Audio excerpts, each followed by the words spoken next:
treating a little bit of wheat here this evening. Just wanted to give you a quick pan of our setup before we get started. We are planting some Pioneer 25R61 soft wheat. I got our big box here that was full of 2,500 pounds in a box. So that's kind of what we're putting on here tonight. I prefer Pioneer just because I'm a Pioneer dealer, so I try to put in what I do sell. There's a rapeseed look. Putting a little bit of that in the wheat to just help grow as a companion crop with it. And see, maybe it'll help our yield out, help to improve some soil health. Not a lot of people do this, so it may be a flop for us, or maybe it'll be a home run, who knows. But we're going to try something a little different. Got a field of soft wheat with rapeseed, and I'm going to have a field with rapeseed and winter peas mixed in with my wheat. And we'll go in March, and we'll terminate this. We still go ahead and spray it anyway for winter weeds with some 2,4-D or dicamba, and at that point that'll terminate this and let the wheat go ahead and take off. Okay, we're going to go ahead and throw the rest of our rapeseed on top there, and we'll just scatter it around. I'll show you here in a minute. We'll start that, and that'll go down through, and it'll all be mixed up in the seed by the time we get started. So we're going to go ahead and treat into our that's my weigh wagon we use for our seed business and for yield comparisons in the Pioneer world, but we also I can use it as a tender. So right now I'm just treating this wheat into it. We're putting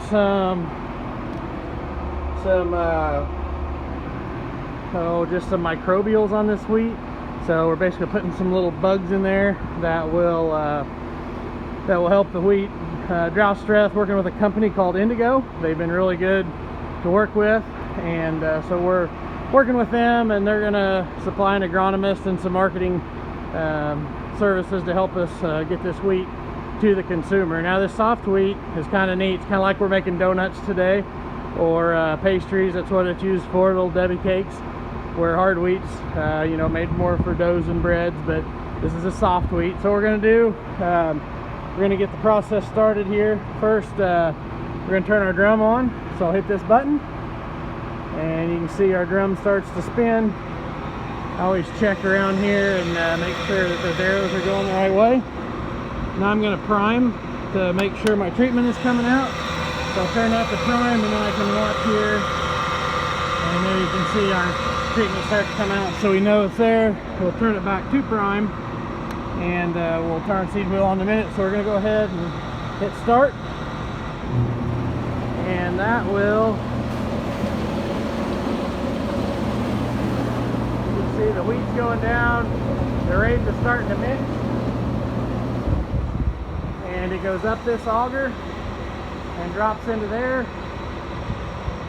And what happens is, when we start everything up, there's a wheel. You can see that bearing right there. That's the bearing. There's a wheel in there that turns, and we've got everything set so it knows how much seed needs to be metered out. So to get started, I'm going to hit this switch to auto. That'll start spinning that wheel. So I'll turn it to auto. You can watch that wheel spin. Maybe you can see it, maybe you can't. You can hear it. Now we've got our treater light on, so that's lighted up now. We're mixing, there comes the wheat into the drum, and then we will turn our belt on. You can see it starting to come out that way. So we'll turn this belt on, and we will end up with it right here. So we only had about 8 hours to get this the microbes on this wheat.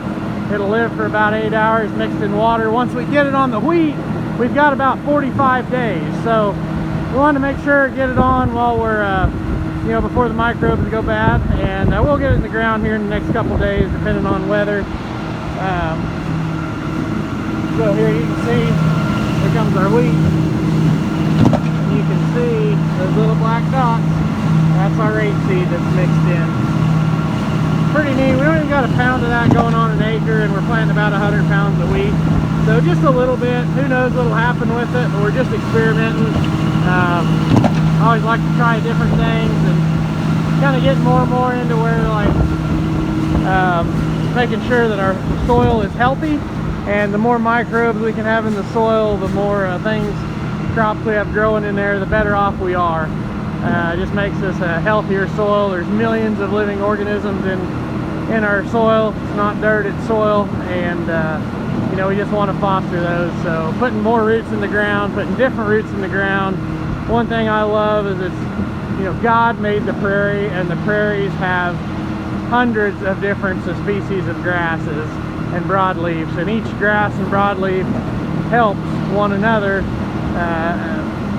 make its own nutrients, and you know, maybe lessen our dependence on fertilizer a little bit. It's not going to get rid of it all right off the bat, but maybe for a while, you know, or if we get started, maybe we can help cut that use rate back.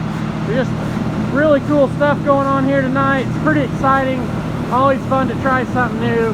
And if you guys like what you've seen, we got more coming.